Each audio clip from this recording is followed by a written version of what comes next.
Good afternoon, Gali. How are you doing? I'm fantastic, man. How are you? I'm good. The last time we spoke, we had a webinar. And today we are meeting here at Sigma Africa. How has the experience been for you so far? It's been a brilliant conference. We've had a lot of meetings, a lot of going and speaking to people about various strategies, and it's been wonderful so far. I can't complain. Amazing, amazing. What are some of the lessons you are learning from this? Should they come back again to South Africa, or you will say, let them go to another country next time? I'm going to be biased being from Cape Town. For me, there's no better place to have a conference in Africa. Come to Cape Town. This is where it's at. This is where it should be. I'm very grateful that South Africa is getting the recognition to host a conference like Sigma.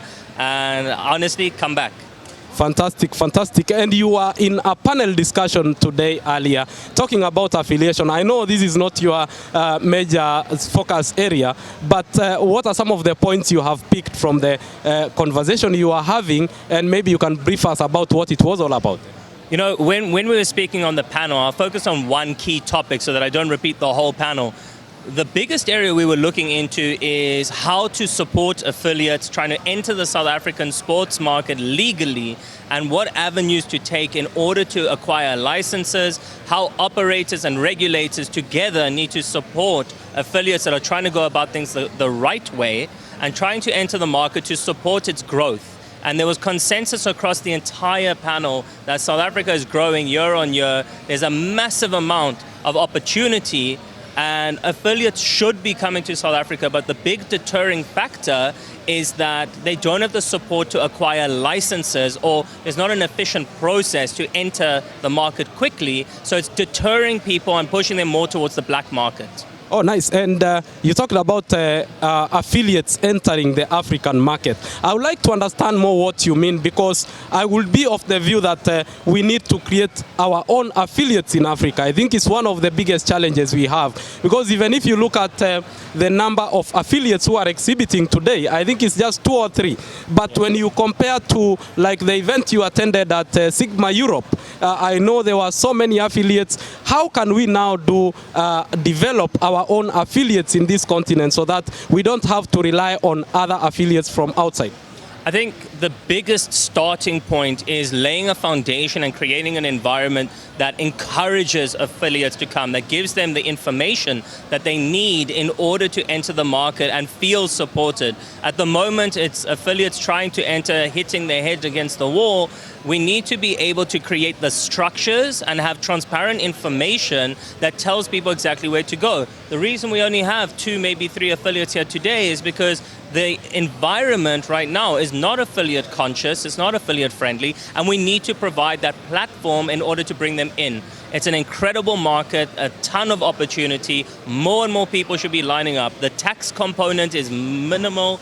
There's very, very little deterring people. We have a full suite of products, from fixed odds betting, casino themed options, as well as sport.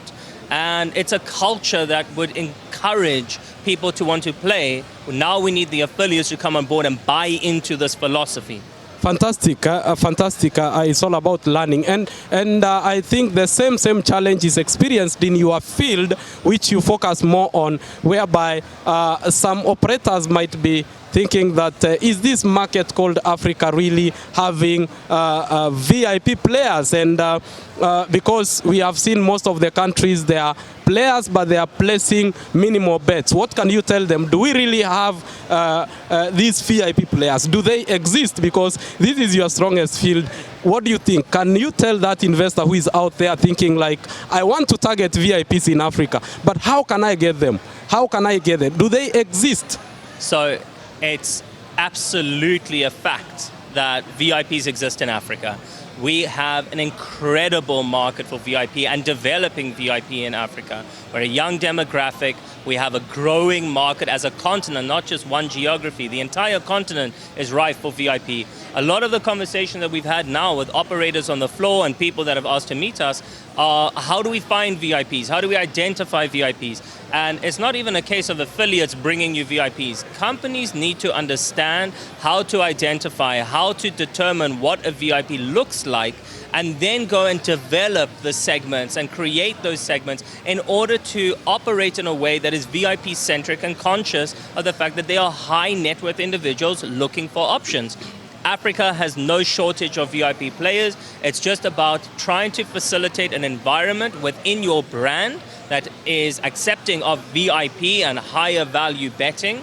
And beyond that, being able to manage the person, personalizing the experience, customizing the experience, and then building out a segment that is VIP. And the only way you're going to do that is understanding what VIP is, how to manage them, how to identify them, and then how to onboard them into a program that is built for them. And Africa right now, unfortunately, by comparison to Europe or North America, we are behind in this area. But that also opens up more opportunity. Yeah, so and then what can brands do to develop the kind of the systems that they have so that they can easily identify who are VIP players within their system? Because most brands have like a general, if you ask them for their customers, they will give you the general list of all customers, including those who have some characteristics that they should not be put together with some other people. So segmentation then is key, which you've talked about, whereby you need to put your players into groups so that you can be able to understand who are VIP players within our list. So how can these brands now manage to go through this process? Do they need consultants, or they need to hire teams within their systems or their companies who can help them to identify or do this kind of tasks? I think that goes twofold. One, it obviously starts with the skill and the knowledge that you possess. If you don't have the skills and you don't have the knowledge, then you need to seek help. This is exactly what my company is doing, and why we are working with these operators is because there is a shortage of skill. There is a shortage in the market of people who have the knowledge, a broader knowledge, not just one geo, but multiple geos, so that you can bring in the best practices globally to facilitate a localized strategy that can facilitate your VIPs. If you don't have the skill and you don't have the knowledge, you cannot be expected to service your players correctly, and VIPs will ultimately leave you.